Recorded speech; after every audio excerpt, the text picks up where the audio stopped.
अनीता अपने माता पिता की इकलौती बेटी थी। उसके पिता बचपन में ही उसे छोड़कर भगवान को प्यारे हो गए थे। अनीता की माँ उषा ने बहुत गरीबी में अनीता को पाला था और उसकी शादी एक अमीर लड़के से की। उषा अमीरों के घर में खाना बनाने और बर्तन धोने का काम करती थी। उषा ने सारी जिंदगी गरीबी में गुजारी थी, लेकिन वो नहीं चाहती थी कि उसकी बेटी अनीता भी इसी तरह से गरीबी में दिन गुजारे। उषा जब अमीरों के घरों में काम करने जाती तो उनकी शानो शौकत देखकर सोचा करती, अमीरों की जिंदगी कितनी अच्छी है ना, दिन भर सोफे पर बैठे रहो और नौकरों पर हुक्म चलाते रहो। मैं कुछ भी करके अपनी बेटी अनीता की शादी अमीर घर में करूंगी, जिससे उसकी सारी जिंदगी ऐशो आराम से कटे। ऐसा सोचकर उषा जहां काम करती थी वहां मालकिन से ये बात बताई और उससे 1 लाख रुपए उधार मांगे। मैं तुम्हें पैसे तो दे दूंगी, लेकिन तुम इतने पैसे चुकाओगी कैसे? मालकिन, मैं सारी जिंदगी आपके घर में काम करके ये पैसे चुका दूंगी। ठीक है। उषा ने अनीता की शादी के लिए जिंदगी भर के लिए बंधुआ मजदूरी को गले लगा लिया था। इस बात से बेखबर अनीता तैयार हो रही थी, क्योंकि आज उसे लड़के वाले देखने आ रहे थे। एक मंदिर में अनीता को लड़के वाले देखने आए। उषा ने लड़के की माँ से कहा, बहन जी, मेरी बेटी पढ़ी लिखी नहीं है, लेकिन देखने में बहुत सुंदर है और घर का सारा कामकाज जानती है। बहन जी, हमें कौन सा लड़की से नौकरी करवानी है, हमारा तो खुद ही इतना बड़ा बिजनेस है। हमें तो बस ऐसी लड़की चाहिए जो घर के नौकरों पर नजर रखे और उनसे काम करवाए। लेकिन आपको दान दहेज देने के लिए मेरे पास पैसे नहीं है। मैं तो बारातियों को खाना ही खिला सकती हूँ। दान दहेज की भी हमें कोई जरूरत नहीं है। आप बस अनीता की शादी मेरे बेटे सुनील से कर दीजिए। उषा बहुत खुश हो गई। कुछ दिन के बाद अनीता की शादी सुनील से हो जाती है। शादी के बाद अनीता अपने ससुराल आ जाती है। वहां का ठाट बाट देखकर अनीता सोचती है, मेरा ससुराल कितना अमीर है। चलो अच्छा हुआ गरीबी से छुटकारा मिला। मेरा मायका कितना छोटा था, वहां ना तो एसी था और ना ही फ्रिज। कहीं आने जाने के लिए अपने पैरों पर ही चलकर जाना पड़ता था। यहाँ तो ढेरों गाड़ियां हैं, नौकर चाकर है। मेरी जिंदगी तो बड़े आराम से गुजरेगी। अनीता को ससुराल में कोई काम नहीं करना पड़ता था। वो दिन भर बिस्तर पर बैठी रहती, नौकर चाकर उसकी खिदमत करते थे। वहीं अनीता की गरीब माँ उषा सिर्फ 1 लाख रुपए में जिंदगी भर के लिए बंधुआ मजदूर बनकर रह गई थी। वो दिन के 12 घंटे अपनी मालकिन के घर पर काम करती। बदले में उसकी मालकिन उसे रूखा सूखा खाने को देती थी। धीरे धीरे वक्त गुजरता गया। उषा बूढ़ी हो गई थी और कमजोर भी। उससे अब ठीक तरह से काम नहीं हो पाता था, लेकिन उसकी मालकिन को उस पर जरा भी दया नहीं आती थी। वो अब भी उससे पहले की तरह काम करवाती। इधर शादी के बाद अनीता ने एक बार भी अपनी माँ को याद नहीं किया। एक दिन, अनीता, हमारी शादी को 2 साल बीत गए, क्या तुम्हें अपने मायके की याद नहीं आती? तुमने कभी भी अपनी माँ से मिलने की इच्छा नहीं जताई। चलो चलकर माँ से मिलाते हैं। मेरा वहां जाने का कोई मन नहीं है। मैं तो कहती हूँ आपको भी वहां जाने की कोई जरूरत नहीं है। उस तंग गली में हमारी बड़ी गाड़ी नहीं जा सकेगी। कौन कहता है हम गाड़ी से जाएंगे? हम दोनों रिक्शे से चलेंगे। क्या मुझे रिक्शे पर बैठना पड़ेगा? नहीं नहीं, अब तो मैं गाड़ी पर ही बैठकर कहीं आना जाना कर सकती हूँ।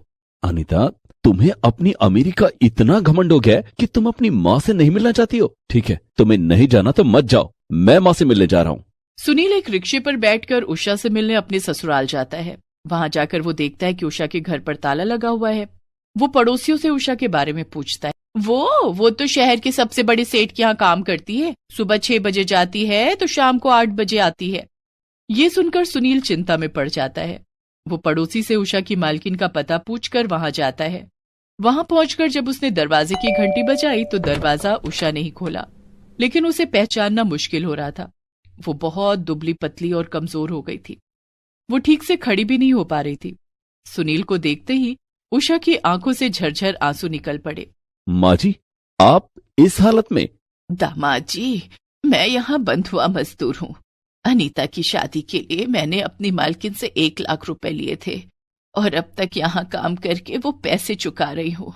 लेकिन 1 लाख रुपए के लिए उन्होंने आपकी ऐसी हालत कर दी? काम कर करके आपकी तबीयत बिगड़ चुकी है, लगता है भरपेट खाना भी नहीं मिलता। तभी उषा की मालकिन वहां आ जाती है और सुनील से वहां से जाने के लिए कहती है। चला जाऊंगा, लेकिन अपनी माँ को लेकर। सुनील उसी समय अपनी जेब से 1 लाख रुपए निकालता है और उषा की मालकिन को दे देता है और उषा को अपने साथ घर ले आता है। अनीता, देखो तो कौन आया है। अरे माँ, तुमने अपनी क्या हालत बना ली है? कभी तुमने माँ की हालत पूछी ही नहीं। आज इन्हें इस हाल में देखकर बुरा लग रहा है ना। माँ अब हमारे साथ यहीं रहेंगी। क्या? माँ यहाँ रहेंगी? हाँ। लेकिन हमारे यहाँ तो नौकरों की हालत भी इनसे अच्छी है। ये यहाँ रहेंगी तो हम लोगों को क्या बताएंगे? अनीता, ये तुम कैसी बातें कर रही हो? लोग पूछे तो कह देना कि ये हमारी माँ है। अनीता की सास भी उषा के आने से बहुत खुश थी, लेकिन अनीता को अपनी माँ का यहाँ आना अच्छा नहीं लग रहा था। उसने अपनी माँ को रहने के लिए कमरा तो दे दिया, लेकिन कभी उस कमरे में झांकने भी नहीं जाती थी। वो अपनी माँ से वही सारे काम करवाती जो वो अपने नौकरों से करवाती थी। एक रात जब घर के सभी लोग खाना खा रहे थे, अनीता बहू, कल सुबह नाश्ता और खाना तुझे बनाना होगा। कल राजू काम पर नहीं आएगा, उसकी तबीयत खराब है। ठीक है माँ जी। लेकिन दूसरे दिन अनीता सुबह सुबह 5 बजे उठ जाती है। उस समय घर के सभी लोग सो रहे थे। वो उषा के कमरे में जाती है और सबके लिए नाश्ता और खाना बनाने के लिए कहती है। माँ, सभी के लिए नाश्ता और खाना बना दो, और किसी से मत कहना कि ये सब तुमने किया है, नहीं तो मैं तुम्हें घर से निकाल दूंगी। उषा अपनी ही बेटी के बदले हुए रूप को देखकर हैरान थी, लेकिन वो कुछ नहीं बोली और उसी समय उठकर रसोई में चली जाती है। उसने पूरे परिवार के लिए नाश्ता और खाना बनाया। आखिर में उसने सबके लिए चाय बनाई। तब तक सभी लोग सोकर उठ गए थे। तभी अनीता रसोई में आती है और उषा को उसके कमरे में जाने के लिए कहती है। उसके बाद वो सबके लिए टेबल पर चाय और नाश्ता लगाती है। अरे वाह, नाश्ता तो बहुत टेस्टी बनाया तुमने। आज तुमने पहली बार कुछ बनाया है। हाँ बहू, आज तो तेरे हाथ का खाना खाकर मुझे बड़ा अच्छा लग रहा है। ये ले मेरी तरफ से सोने के कंगन। अनीता खुशी खुशी कंगन रख लेती है और उषा की ओर देखकर मुस्कुराती है। बेचारी उषा कुछ नहीं कहती है। इस तरह वो सबकी नजर बचाकर अपनी माँ से काम करवाया करती। माँ से बात करने के बहाने वो उषा को अपने कमरे में बुलाती और उससे अपने पूरे शरीर में तेल मालिश करवाती। बेचारी उषा अपनी ही बेटी के ससुराल में नौकर बनकर रह गई थी। लेकिन अनीता को इस बात का बिल्कुल भी एहसास नहीं था कि वो क्या कर रही है। सुनील और सुशीला के सामने तो वो उषा की खूब खातिरदारी करती, जिससे कि उन्हें कोई शक न हो। कुछ दिन और बीत गए। अनीता अब माँ बनने वाली थी। उषा अब अनीता का खूब ख्याल रखती थी। इसी बीच एक बार सुनील और सुशीला को शहर से बाहर जाना पड़ा। अनीता, मैं और माँ कलकत्ता जा रहे हैं। बुआ जी की बेटी की शादी है। तुम्हारा 7वां महीना चल रहा है। ऐसी हालत में तुम्हारा ट्रैवल करना ठीक नहीं है। तुम और माँ घर पर रहो, हम लोग 2 दिन के बाद आ जाएंगे। ठीक है। सुशीला और सुनील कलकत्ता चले जाते हैं। उनके जाते ही अनीता अपनी माँ के साथ बहुत बुरा व्यवहार करने लगती है। उसने 2 दिनों के लिए घर के सभी नौकरों को छुट्टी दे दी और उषा को घर के काम में लगा दिया। बेचारी उषा को खाना बनाने, बर्तन धोने, कपड़े धोने, घर की सफाई करने में लगा दिया। उषा से जल्दी जल्दी काम नहीं हो पाता था।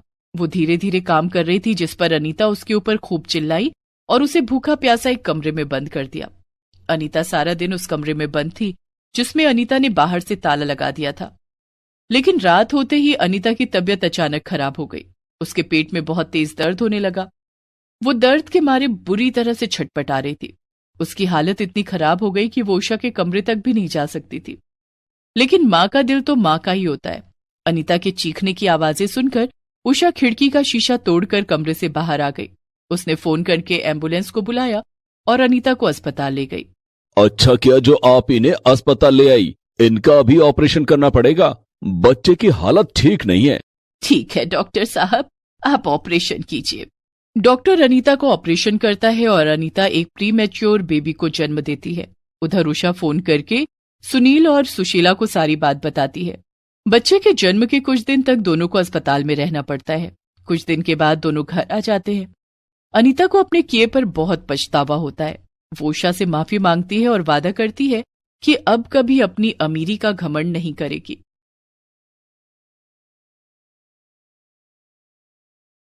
कविता की शादी होने वाली थी। कविता के पिता बचपन में ही उसे और उसकी माँ को छोड़कर लापता हो गए थे। उसकी माँ संगीता ने उसे पाला पोसा और अब वो कविता की शादी उसके पसंद के लड़के के साथ कराने जा रही थी। लेकिन कुछ ऐसा हुआ कि कविता और उसकी माँ संगीता की शादी एक ही दिन हो जाती है। कविता और सचिन एक साथ कॉलेज में पढ़ते थे। दोनों एक दूसरे को बहुत पसंद करते थे।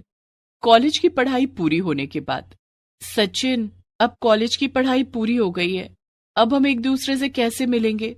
कविता, अब तो हमें एक दूसरे से मिलने के लिए कॉलेज आने की कोई जरूरत नहीं पड़ेगी। हाँ, लेकिन हम मिलेंगे कैसे? अरे पगली, अब तो हम एक दूसरे के साथ ही रहेंगे। क्या मतलब है तुम्हारा? अब हम दोनों शादी करेंगे। मैं आज ही अपने घर में बात करूंगा। ओह सचिन, तुम कितने अच्छे हो। कविता और सचिन एक दूसरे से गले मिलकर अपने अपने घर आ जाते हैं। उस दिन सचिन अपने माता पिता को कविता के बारे में बताता है। ठीक है सचिन, अगर कविता तुम्हें इतनी पसंद है तो हम तुम्हारी शादी उससे करवा देंगे। वैसे भी कविता के पिता नहीं है, तो उसकी माँ ने बहुत मुश्किलों से उसे पाला और पढ़ाया लिखाया होगा। हम उन्हें और परेशान नहीं होने देंगे। हम कल ही कविता के घर चलेंगे और तुम दोनों की शादी की बात करेंगे। अगले दिन सचिन अपने माता पिता के साथ कविता के घर आता है और उसकी माँ संगीता से मिलता है। संगीता को भी सचिन और उसका परिवार बहुत पसंद आता है। दोनों ओर से शादी की बात पक्की हो जाती है। जब सचिन और उसके माता पिता चले जाते हैं तो संगीता को कविता की बहुत फिक्र होती है, क्योंकि कविता बहुत आलसी थी और हमेशा अपनी धुन में रहती थी।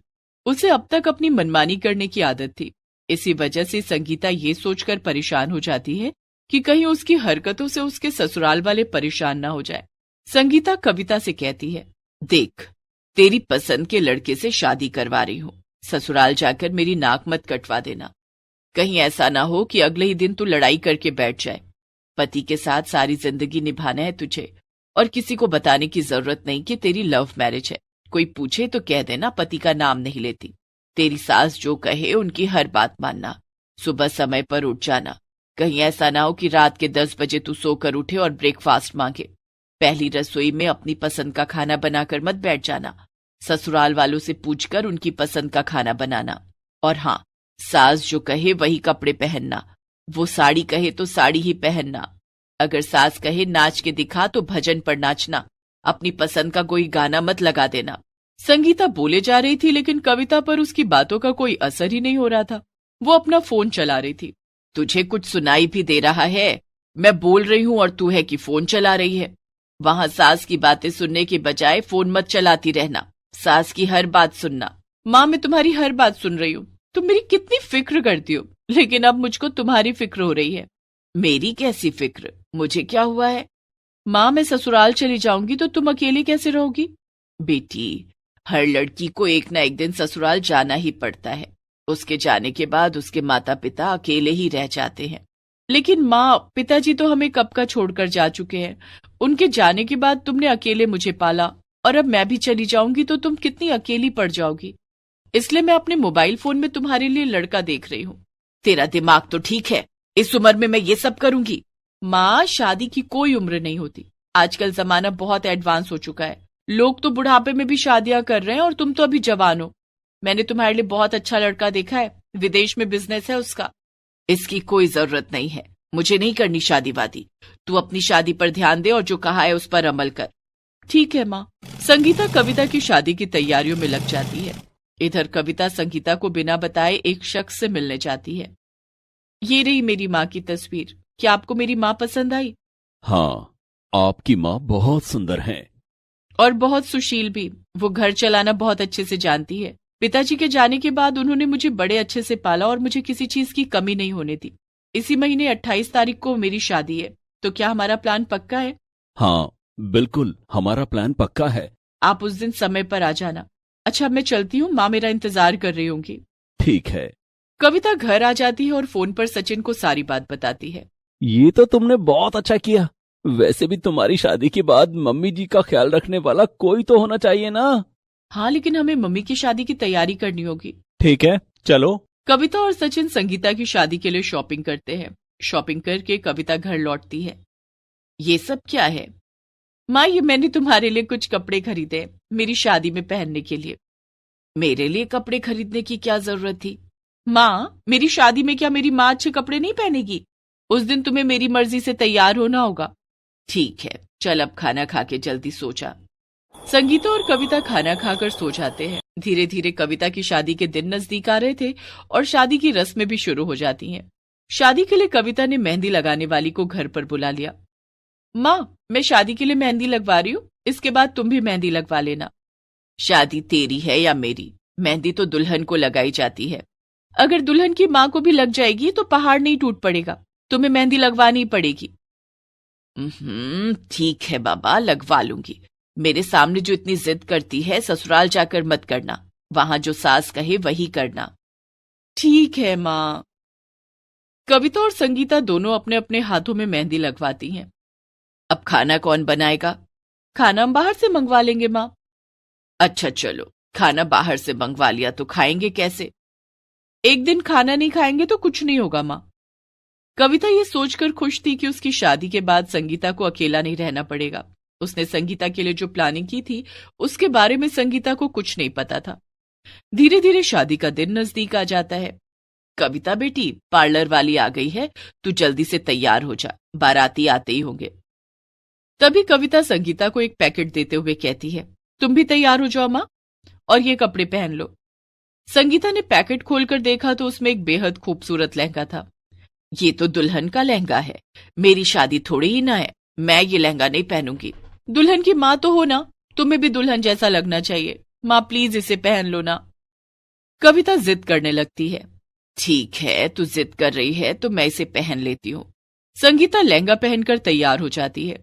थोड़ी देर के बाद बारात आ जाती है और कविता की शादी की रस्में शुरू होने वाली थी। संगीता कविता को लेकर स्टेज पर आती है। तभी संगीता की नजर शादी में आए उसी शख्स पर जाती है जिसे कविता ने बुलाया था। संगीता उस शख्स को देखकर चौंक जाती है। उसकी आंखों में आंसू आ जाते हैं। वो अपने आंसू छिपाते हुए कहती है, इतने दिनों बाद ये यहाँ कैसे? कौन माँ? वो आदमी जो मुझे ही घूरे जा रहा है। माँ, उनका नाम निश्चल है, उन्हें मैंने बुलाया है। तू उन्हें कैसे जानती है? क्या आप उन्हें जानती हैं? हाँ, यही तो तेरे पिता हैं, जो हमें छोड़कर चले गए थे जब तू 1 साल की थी। तू इन्हें कैसे जानती है? माँ, मैं ये नहीं जानती थी कि यही मेरे पिता है, लेकिन मैंने इन्हें आपके लिए चुना है और आज आपकी इनके साथ शादी होने वाली है। क्या? मेरी शादी? हाँ माँ, मैंने और सचिन ने मिलकर ये तय किया था कि हमारी शादी के दिन ही आपकी भी शादी करवाएंगे, ताकि आपको अकेला न रहना पड़े। तभी निश्चल संगीता के पास आता है और कहता है, मुझे माफ कर दो संगीता, मैंने तुम्हारे साथ बहुत गलत किया। कविता मेरी बेटी है। हाँ, ये वही कविता है जिसे आप तब छोड़कर चले गए थे जब ये 1 साल की थी। निश्चल कविता को गले से लगाकर कहता है, मुझे माफ कर दो बेटी। एक ही शर्त पर माफ करूंगी। कैसी शर्त? आज ही माँ और आपकी शादी होगी, और वादा करो कि आप माँ को छोड़कर कभी नहीं जाओगे। मैं वादा करता हूँ बेटी, अब तुम्हें और तुम्हारी माँ को छोड़कर कभी नहीं जाऊंगा। उन तीनों की काफी देर तक बातें होती देखकर सचिन के माता पिता भी वहां आ गए। अरे भाई, शादी का मुहूर्त निकला जा रहा है, यहाँ क्या बातें हो रही हैं? पिताजी, आज कविता के पिताओं से मिल गए, इनसे मिलिए, यही हैं कविता के पिता। ये तो बहुत बड़ी खुशी की बात है। हाँ, लेकिन कविता चाहती है कि इस खुशी के मौके पर उसके माता पिता की शादी आज ही इसी मंडप में फिर से करा दी जाए। ये तो बहुत अच्छी बात है, शुभ काम में देरी कैसी। उसके बाद शादी की रस्में शुरू होती हैं। एक तरफ तो कविता और सचिन 7 फेरे ले रहे थे, तो दूसरी तरफ उसी मंडप में संगीता और निश्चल की शादी हो रही थी। इस तरह मम्मी और बेटी की शादी एक साथ हो जाती है। कविता को उसके खोए हुए पिता मिल जाते हैं और संगीता को उसका पति। अब कविता को इस बात की कोई टेंशन नहीं थी कि उसके ससुराल जाने के बाद उसकी माँ का क्या होगा। Please subscribe this channel.